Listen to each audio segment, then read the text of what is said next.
Welcome to Living Safe and Empowered. I'm Brett Lechtenberg, and I am the anti-bullying expert who will help you get rid of your bullying problem in 3 days or less. This week I want to talk about some simple things that you as a parent can do to improve your child's self-confidence, self-image, and make them more independent. Years ago, I heard legendary basketball coach John Wooden say that the worst thing that you can do for other people are the things that they could do and should do for themselves. And when I heard that, I was instantly hit by the simplicity and the power of that statement. And it totally transformed the way that I deal with the kids that I teach and my own children to this day. Coach Wooden used this as a platform by which he helped build his teams at UCLA. It's a way that he used to deal with his players to make them better people on and off the court. See, if you don't know anything about John Wooden, you wouldn't know that he won 10 national championships in 12 years, a feat that has never even come close to being duplicated. What you also wouldn't know is that he never, ever talked to his team about winning. He talked to them about being the best they could be, about how they could project the best image for themselves, for their families, and for UCLA. And that was his platform. As I looked into this, I realized that Coach Wooden actually got this saying from our 16th president, Abraham Lincoln. And it was the philosophy by which Lincoln dealt with people in his cabinet to help build them up, to make them more independent, and give them more autonomy to make better choices and be better leaders. And these two people, as we both know, are seriously remembered for their great accomplishments throughout their careers. So how does this relate to bullying? It never ceases to amaze me the things that parents these days are doing for their kids, and they think that they're helping their children when in fact they're not. They're only holding their children back.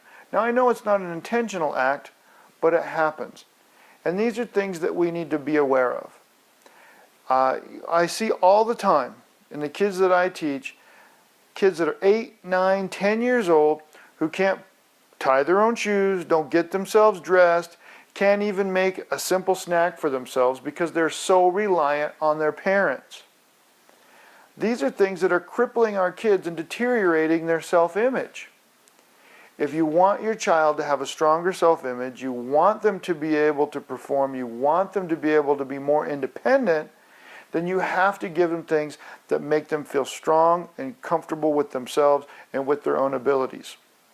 It's crucial, right? It never ceases to amaze me when I see a parent tying their child's shoe and I say, "How come you're tying your kid's shoes?" And I always get one of the same answers. "Oh, it's just faster if I do it. I'm in a hurry. It's better if I do it." All we're teaching our kids is that it's okay to not plan properly, to not have the self-respect to do our own things and allow other people to do things for us. And we just give them the thought and the impression that our parents are just going to do everything for us our whole life. That's just one simple example, of course. But these are things that we can't afford to do as parents. If you want your children to be successful, here's a few things that you can do.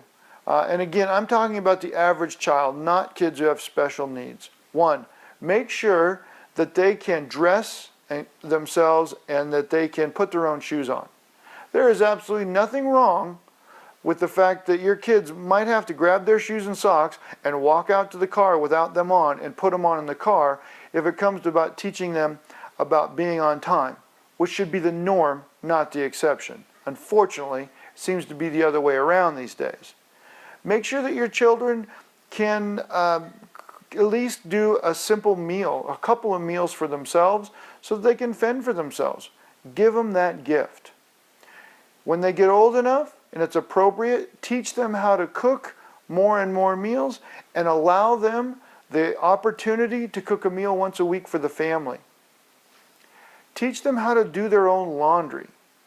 Don't hide behind the fact that, oh, they'll mix some things up or it won't come out the same. Of course not. It won't.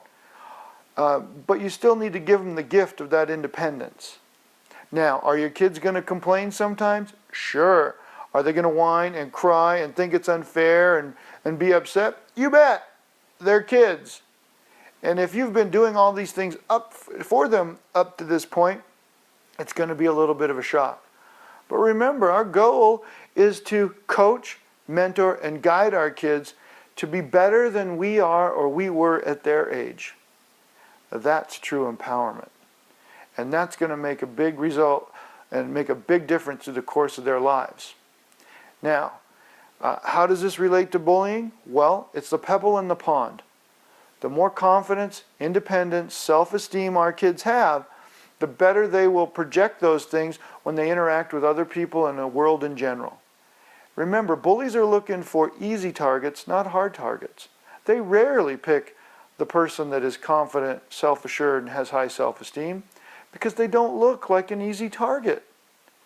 So it's important that we give our kids these tools.